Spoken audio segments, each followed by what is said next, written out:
刚从这个美国旅游回来啊，美国呢现在到底有多发达？不吹也不黑，所以说呢，我就今天呢给大家说一说我去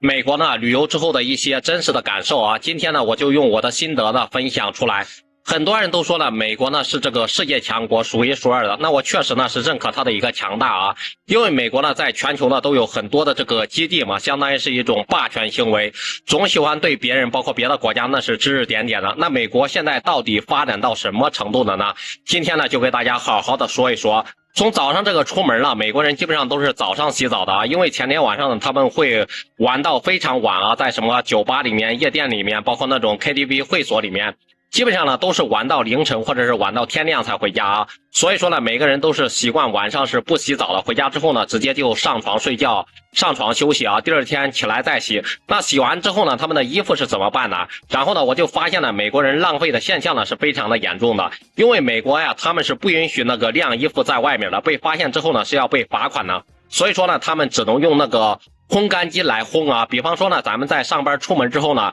洗完澡出门上班，对不对？无论是这个春夏秋冬啊，一年四季，他们那个大厦里面、写字楼里面都是要开空调的，而且呢还要开那个什么加湿器，空调呢是一年四季呢都是不断电的啊。然后呢到了中午吃饭的时候，比方说咱们去那个餐厅嘛，就是餐厅里面做好的那个熟食嘛，他们就是2个小时之内的，如果说呢没有被这个顾客给买走，这个食物呢必须通通都是扔掉的啊。可以说呢就是对食物浪费这一块真的是不敢想象，真的是太夸张了啊。就是2个小时之内做好的一个熟食，如果说呢没有被卖掉，必须得扔掉啊。大家可以想象一下，美国浪费的一个食物真的是可以供养整个非洲啊，养活整个非洲，我感觉一点问题都没有啊。你像咱们就是到了那个下午茶需要喝下午茶嘛，出去逛一圈，在美国的一个纽约或者是洛杉矶的一个街头啊，确实呢能够看到那么几栋高楼大厦、摩天大楼，基本上呢都是50、60年代了就有这么多的一个高楼了。也就是说呢，从上个世纪50、60年代呢到现在为止啊，到目前为止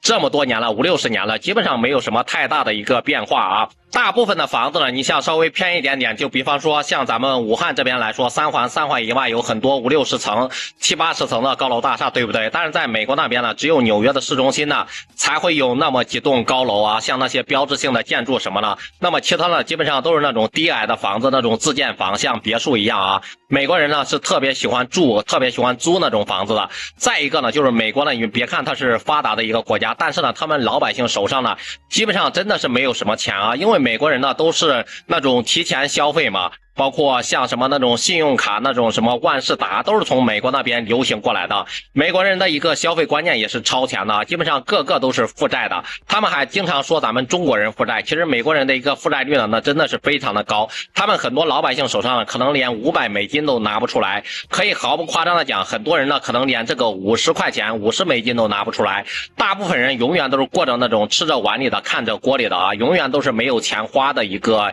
样子。所以说呢，这就是美国的一个真实的一个状况。在美国的晚上，重点给大家说一下是什么情况啊。我在美国呢大概待了好几个月，我基本上晚上呢都是不敢出门的，就是出去玩了一下，结果呢到处都是什么团体啊，就是某团某社团，晚上呢大部分都是那种流浪汉乞丐的一个天下，都是那些人的一个天下啊。哪像咱们大中国治安这么好，晚上大半夜凌晨出去吃宵夜，吃到什么的彻夜不归，那种美女穿着吊带在大街上走，逛到天亮都没有什么事儿，真的是非常的安全。这在美国人眼里呢，真的是想都不敢想的。就是咱们大中国的治安太好了，很多美国朋友来了之后呢，都说被骗了，被美国的媒体给骗了啊。他们经常就在网上面造谣嘛，说咱们中国的治安不好。相反呢，美国的这个治安实在是太乱了，咱们中国的治安呢，不知道比美国呢要好多少。还有很多国家，你像欧洲那些西方的国家，晚上都是有宵禁的，对不对？街上呢动不动都是那种 biu biu biu biu， 因为呢在美国那边，包括他们那边都是合法持枪的，